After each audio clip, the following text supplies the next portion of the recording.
When you're early 2 a.m. climbing through the icefall and the sky's turning pink, and I mean, it's just stunning. When you're on top of Everest, it's like being in an airplane. The raw beauty and the rareness of the air and just how exotic the landscape feels is what continues to pull me there and drive me to go back. Dr. Jon Kedrowski is an adventure coach and seasoned mountaineer who helps athletes prepare for their biggest expeditions. Jon holds a PhD in environmental geography, weather, and climate, and he summited Mount Everest 4 times. Jon knows firsthand how transformative the mountains can be, which is why he loves coaching people on their own adventures, whether that's reaching the top of a local summit or taking on the world's tallest peak at Mount Everest. I'm Shelby Stanger, and this is Wild Ideas Worth Living, an REI Co-op Studios production presented by Capital One and the REI Co-op MasterCard. Dr. Jon Kedrowski, welcome to Wild Ideas Worth Living. You have surely lived some wild ideas. Thanks, Shelby. It's good to see you. It's good to be here. Yeah, we actually connected at Running Man. I'd heard of you many times before. Dr. Jon guided past guest Mike Posner up to Everest. So you've done a lot of amazing things. I'm really curious, before we get into like the Everest mindset and what you're known for, how did you even get into outdoor adventure? Like, do you remember the first time you went on a trip or an adventure that really changed the way you think about things? Yeah, I mean, I grew up in the mountains in Colorado, and so we had all the Colorado 14ers nearby. And as like a young kid, my parents took me backpacking and camping and hunting with my dad a lot. And so I had the opportunity before the age of 10 to do numerous hiking and backpacking trips. Every Friday was a ski day in the winter. And so you walked across the ski bridge with your class on a Friday morning, and we'd go skiing in January, February, and March. And that was the culture. And so I'm a skier first. When I look at a mountain, yes, I'm a mountaineer, but I'm a ski mountaineer. I look at something and how do I ski down that? And that's what I first think of when I see a mountain. And like once I turned 15 and I got the learner's permit to the car, my mom would let me drive the car to trailheads and I would just go hike mountains. And back then there was like one guidebook to the 14ers and it was very, very basic, just telling you where the trailhead was. You know, it's Jerry Roach's first edition of the Colorado 14ers book is how I got started climbing the Colorado 14,000 foot peaks. So did you start climbing 14,000 foot peaks at age 15? Mm-hmm. So that first summer I did like 23, I remember. And I would take the dog if it was like an easy hike, so I wasn't alone. And then if it was a more difficult one, like the Maroon Bells or Capitol, my mom would say, take your little brother. So my little brother and I went up, and I have photos of me up on Capitol Peak and my brother on the knife edge. We had wearing cotton shirts and jeans and sweatpants and no helmets. And we found our way to the summit of Capitol Peak when we were, 15, 16 years old. I had some other mentors too. Like I went to a few different like sort of summer camps in the valley where I met, people that could climb, and I learned climbing a little bit. Didn't know a ton, just like top roping and stuff. So we never carried ropes with us. We just went and scrambled and figured it out ourselves. And I think that's kind of like life sometimes, right? Like you face hard challenges and you have to kind of figure it out. And that's kind of what we did on the mountains. That sometimes we failed. We turned around because we were too scared, or we just didn't feel like it was the right conditions or scenario, or it was too hard at first, or what happens if we fall. But you can't worry about it in life what happens if you fall. You just have to go for it.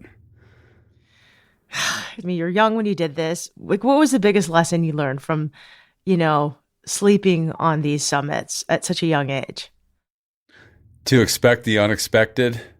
Most of the season I did it in monsoon season too. So this was really challenging. Storms could move in at any time during the summer. But once it was the end of the summer and it was changing from monsoon season to the dry season of September where there's no storms. And so then at the end of the project, I rattled off like 13 peaks in 15 nights or something like that. But it's also a reminder to never let your guard down, because I think I had like 4 mountains left, and on Mount Harvard, I went to bed. There was a little bit of a storm from a cold front that was going to come through that night, forming on some peaks to the north of me. And the front kind of came down towards me after I fell asleep. So long story short is that the storm came through and I felt this buzzing and zapping, and I jumped out of the tent in the nick of time, and then I almost got struck by lightning. And then the lightning hit the tent and melted the tent poles together and put holes in the tent. And when that happened, I didn't find out till the next morning because I ran down as the lightning was kind of hitting the summit. I got off and out of the way just in time. I ran down about 200 yards, got lower, and then these storms move fast, so it hailed for like 10 minutes, and then the storm moved away, and the skies opened up to stars, and I went back up, and I just crashed back in the tent, went to bed, woke up in the morning, and there was like melted tent poles as I tried to take the tent down. There were holes in the tent, and it got baked pretty good. Jon has come a long way from those early days. Over the last 25 years, he's become an expert on weather patterns and mountain safety, and today he teaches geography and environmental science at Colorado Mountain College. When he was a doctoral student, Jon interned at Mount Rainier and Glacier National Park. There, he learned outdoor skills like wilderness first aid and crevasse rescue. On his breaks from school, Jon would travel the world to visit places where he could climb high mountains. He has climbed more than 1,200 peaks in Colorado, and in the early 2000s, he took on 2 of the 7 summits. Then in 2008, Jon flew to Nepal to present a research paper, and he ended up trekking to Everest Base Camp. That was his first introduction to the tallest mountain in the world, and Jon immediately knew he would be back.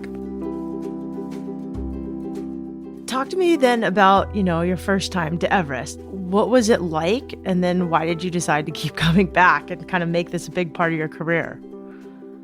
Yeah, I did some other expeditions prior to Everest to make sure I at least, in my opinion, deserved to go. I didn't want to just show up and kind of, hey, I hadn't done any big mountains really. I was surprised though when I went to Everest in 2012. I showed up on an expedition where there were maybe 10 other team members that all had just paid to be on the permit, and we weren't really working together. And some people hired personal Sherpas and some people didn't. At the time when I got there, I met a guy by the name of Eric, and he was also there just like I was. He had paid to go, but he didn't hire a Sherpa. He didn't hire any sort of extra help on Everest. And so we said, oh, yeah, let's hike together. Let's climb through the icefall together. We can share a tent in some of the camps and stuff like that. And so we kind of started doing that on the trip, and that was great. And then, at the time I didn't have a personal Sherpa because it was too expensive. And so I was surprised though, because we did have team Sherpas that set up some of the carried some of the stuff up. We had a cook in camp too. That was really cool. So we already had some degree of help. And you go through and the Khumbu Icefall is already made. They put the ladders in, the ropes in. So to some degree, after even doing Aconcagua and Denali, I personally thought early on Everest was the easiest expedition up to that point because all the help that's there, the assistance.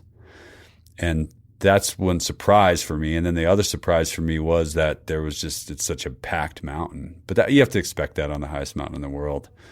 And so as the expedition went on, we went up and down and did our rotations.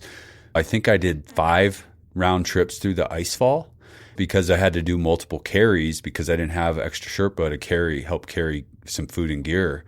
And then it was time to try for the summit. And even though I was within 500 feet of the summit in 2012, we had a tragedy. It got really windy. I turned around, went all the way back to base camp. And then a Sherpa on our team named Jangbu, who was the Sirdar of the overall expedition, managing the personal Sherpas of some of the clients, he had to go back up and check on people, 2 or 3 people that were still going to try for the summit in Camp 2. And he said to me, "Hey, Jon, I'm going back up to summit. Do you want to come with me?" And I said, "Oh my gosh, that's amazing. Yeah, I'd go with you." That would be like if LeBron James came and asked you to play horse. Would you say no? This guy had summited Everest 11 times. And then we climbed all the way up and we did something that was really cool that year. We skipped Camp 1 and skipped Camp 3. We didn't even sleep in those camps because we had to get up to the summit for a summit window, and then eventually made the summit in 2012. And so, yeah, I guess to summarize the first summit of Everest, it changed my life in ways that it motivated me to see what else was possible in my life and my career.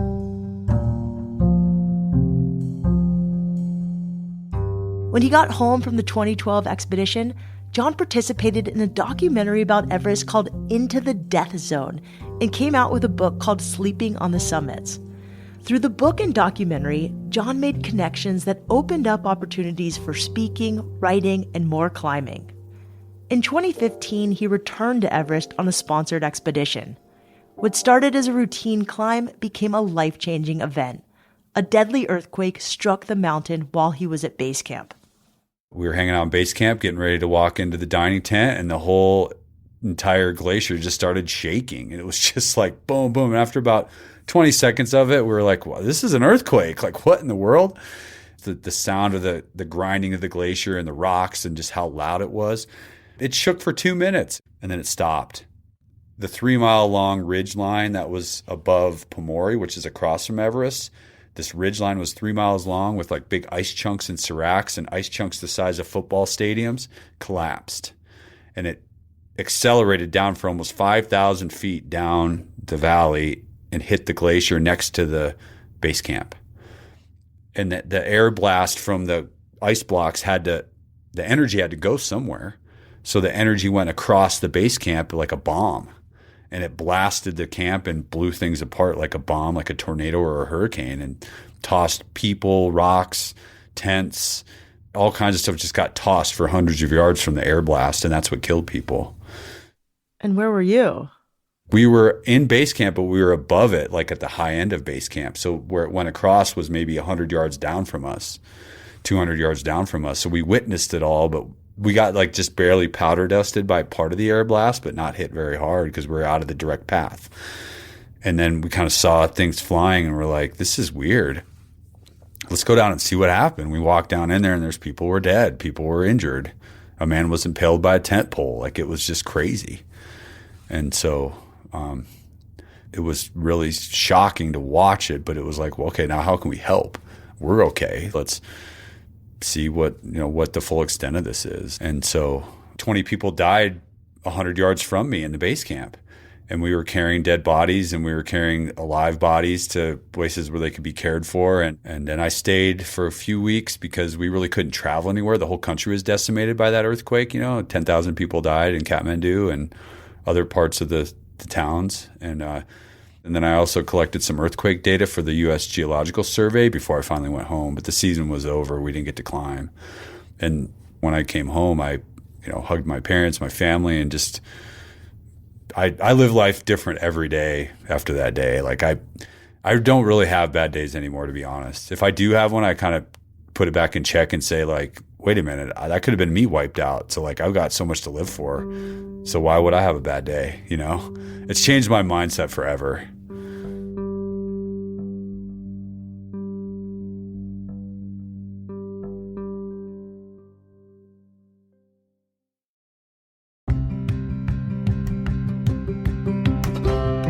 Let's play a game. If you could turn your everyday spending into limitless possibilities, what gear or apparel would you grab? What ticket would you book? Which wild idea would you make a reality? All right, I'll go first. If I could go anywhere and do anything like right now, I'd pack my bag for a surfing and hiking trip to Chile. The good news is that the REI Co-op MasterCard is the perfect card to support wild ideas like mine. It has you covered with rewards and benefits that encourage your love of the outdoors. This card is exclusively for REI Co-op members, taking your membership even further with card rewards on every single purchase, whether you're shopping at REI or anywhere else. And you can redeem your card rewards as you earn them, so you can finally grab those new hiking boots you've been eyeing, stock up on snacks, and keep more cash in your pocket. Head over to rei.com/mastercard-podcast to see if you're pre-approved today. That's rei.com/mastercard-podcast. Terms apply.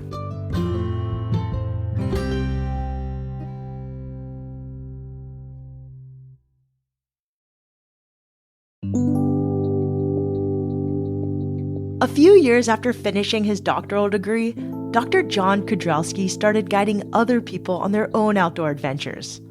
A lot of work and dedication goes into summiting the world's largest peaks. There's the physical and mental training, but it's also a major financial commitment. Big mountain expeditions like these are often very expensive, like $30,000 minimum. In fact, he's had to get creative in order to fund his own trips.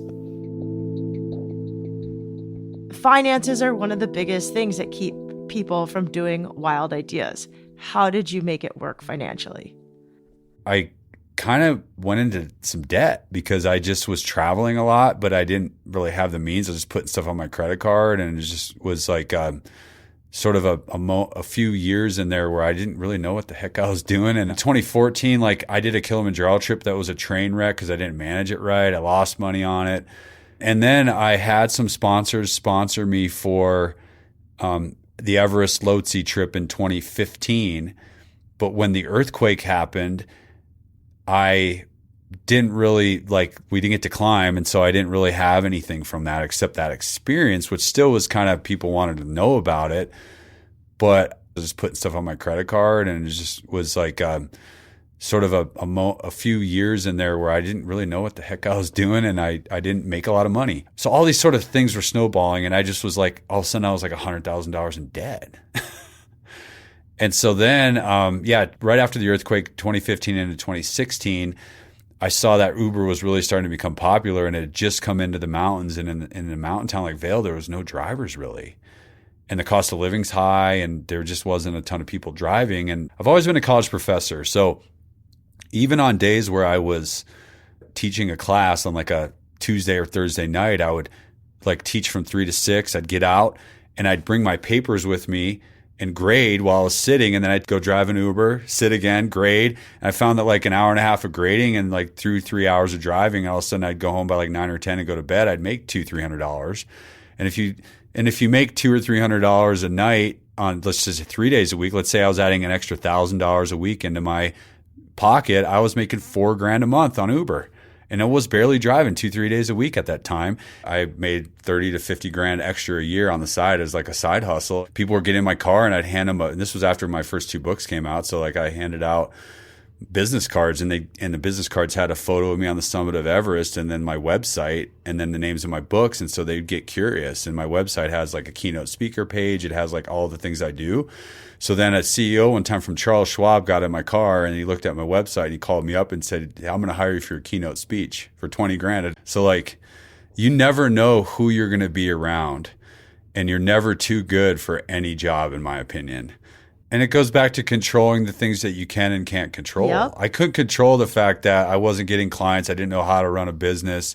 I can only control my own education, where I was at, and this desire to do something about it. And I had some great stuff out there. People just didn't know about it. I mean, I kind of think that's sometimes what happens to people too, is like in this day and age of social media, you can kind of just get lost in all the content. But by going out and driving Uber, like I still have a business card. I still have books that I've written. I've been in some documentaries. I have a website. How am I going to get in front of more people? Well, even though I'm driving Uber, I did like 25 rides one night. Cool. Like all these people got my business card. Over time, Jon developed his career as a speaker and author while expanding his guiding business. Some of his clients aim to ski down Denali, while others are trying to climb Aconcagua or Kilimanjaro. In 2020, Jon actually worked with one of our favorite podcast guests, artist and musician Mike Posner. Mike had already walked across America, but he was ready to go after his next wild idea, and he hired Jon to be his coach. Mike was like, hey, I just got done walking across America. I think I want to try to climb Mount Everest. And I'd already, up to that time, had guided a client one-on-one in 2019 on the north side of Everest. So when Mike called me, we did a series of phone calls, and then I just said, well, hey, the best way for me to get to know you and meet you, because this whole journey, you're going to be with me a lot. You got to figure out if you even like me. I said, come out to Vail. I do a 2 to 3 day sort of intro to mountaineering training course where it's not just the skills out there, but it's more the let's get together, spend time together. We do like an acclimatization hike. I do some basic skills with like ropes, see how they walk on crampons and ice axes. And then we also do a couple of different 2 to 3 hour like goal setting sessions. We just sit and talk and whiteboard essentially. And I use that period as well to assess their fitness. It's not all hard work either. Like, for example, I might book like a mountain hut and we just go spend an evening in a mountain hut, go up and then go out and hike a mountain for sunrise. And through those methods, I get time to interact with the client, they got to figure out if they like me. I got to figure out if I like them. And then through that, at the end of the weekend, we then talk more deeply and say, okay, if you're serious about Everest, what's the plan now? And we build the plan together too in that first sort of sets of meetings. And then we come up with the financials of it and the plan, and now we have to execute. And that's exactly what I did with Mike when he came to Colorado. The summer with him was that, okay, he's got a great base level of fitness, but he's never climbed before. So now we have to build that into the program, and then we're going to execute on this. So yeah, and everyone's different, you know. Interesting, because so I want to talk about how you get a client from, you know, ready to climbing, from just wanting to do something to actually doing it. Mike's an interesting guy. When we interviewed him, he was working with a coach and living in Utah. So you must have been that coach that he was working with. So what does it take to get someone Everest ready physically? And then I want to talk about mentally. Yeah. The physical side is, you know, in a basic summary, is pretty much like a 5 to 6 day a week training, daily training. And it can be a combination of a cardio that is hiking, and then, you know, some weights and functional training. And then it's my Everest Ready philosophy involves train mountains with mountains. If you're not hiking 3 or 4 days a week for any mountain expedition, when you get to the mountain's going to win. So the end of meeting with Mike, when we decided to implement his plan, was because I knew how much time he could invest. I could create him basically an entire college curriculum. One was like, you know, basic ice climbing 101, fixed rope practice 101, ladders, you know, 201, expeditions, whatever. And we progressively built his skill set. And his desire was that he wanted to become the best mountaineer he could, but he wanted to deserve to be at Everest, right? He didn't want to show. He was like, I just don't want to show up and not deserve to be here.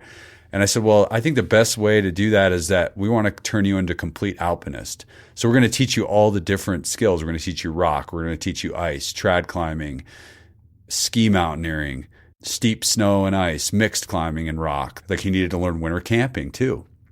So I took him, take him like on a 2-night winter camping backpacking trip in Colorado in the middle of the winter. And then we're summiting peaks on the side. And so he's got to manage his warmth, his gear. He's got to understand how to start a stove when it's freezing. All those little skills that you need when you're on Everest, you know, and it just progressed from there. And we ended up going to like 71 mountains together on like 3 different continents, because there were times where, like, I was like, hey, let's see how strong your stamina and endurance is and get you into altitude, see how the body reacts to altitude. Let's go to Ecuador. So I took him to Ecuador for Cotopaxi and Chimborazo. And when we went there, he got his butt kicked. He felt really sick. And even though he'd been in Colorado and Utah pre-acclimatizing, we went and we did Cotopaxi and Chimborazo, and he just got worked. And then I have a business partner. His name's Aaron, and Aaron is a specialized like outdoor training coach. And so Aaron took him on a day-to-day based on where Mike was living, whether it was in Vail when he eventually moved to Vail area to train with me, or when he was in Utah. And he gave him a day-to-day workout that was progressively getting him stronger too, and incorporating both cardio and functional training. And then we supplemented that with the real stuff, the train mountains for mountains philosophy and attitude. And combining all that over a period of almost 2 years is what got him ready.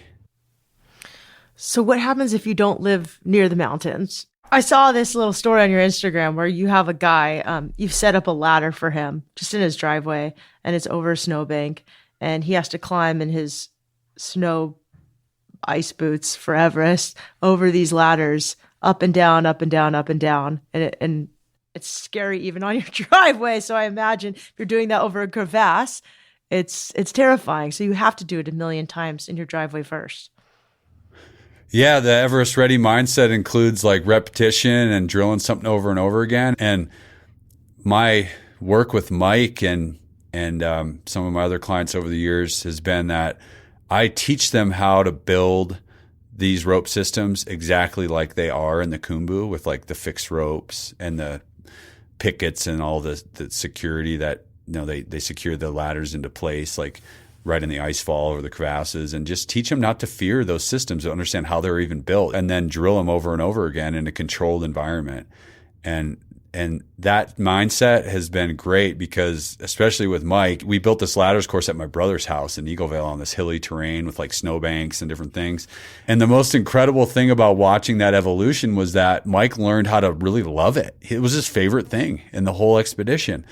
And so one morning, I'm most days I'm pretty upbeat no matter what time it is. One morning, I don't know what it was. I slept bad and I'm just kind of in a weird mood walking out of base camp on our way to the ice fall. And we're starting to go up the ice fall and it's like 2 a.m. And we caught this group of hikers that was a little bit slower, maybe 3 or 4 people. And then they were waiting in line to go across this ladder. And like one lady steps aside and she's like, "Oh, you guys can go. I'm just not ready to go across this." And Mike was like, "What are you talking about? This is the best part." He's like, "Woohoo!" And everyone's kind of looking at him like, who is this guy? And then he gets on the ladder and he's like, "Coach, I'm doing it. I'm really doing it." And he's all excited. He's just having the time of his life out there on these ladders over a crevasse you can't even see the bottom of. And I was like, well, that's the attitude you got to have like in life. While a lot of Jon's training programs focus on physical strength and learning mountain skills, there's a mental aspect too. Before they leave for their expedition, Jon works with his clients to identify their goals and what they hope to gain from the experience. In our conversation, Jon also talked a lot about the concept of re-entry after the adventure is over. He knows the impact that an expedition like this can have, and he makes himself available to his clients as they settle back into day-to-day life. What advice do you give to people who are like, I want to go climb Everest? What's their first step? It's really about researching what it takes from both a financial and a equipment standpoint, and then putting the work in. You've got to be able to go and put time into it 3 to 5 days a week for at least 6 months prior to leaving. I think if you haven't been climbing a lot, you have to go all in. That's the best way to make sure, first of all, you go to the summit, but second of all, to make sure that you actually don't suffer. Because I have seen people, not just on Everest, but on other mountains that go and they sign up, but like they go and they suffer because they didn't prepare. They didn't put the work in. So I think Everest ready and being prepared to face your challenges has to come with commitment. If you want to learn more about Dr. Jon or go on an expedition with him, check out his website, jonkedrowski.com. That's JonKedrowski. You can also stay in touch directly and see his latest project on Instagram at Dr. Jon Kedrowski. That's DrJonKedski. To learn more about past guest Mike Posner, you can find a link to his Wild Ideas episode in the show notes. Wild Ideas Worth Living is part of the REI Podcast Network. It's hosted by me, Shelby Stanger, produced by Annie Fassler, Sylvia Thomas, and Sam Piers-Nitzberg of Puddle Creative. Our senior producers are Jenny Barber and Hannah Boyd. Our executive producers are Paolo Motola and Joe Crosby. As always, we love it when you follow the show, take time to rate it, and write a review wherever you listen. And remember, some of the best adventures happen when you follow your wildest ideas.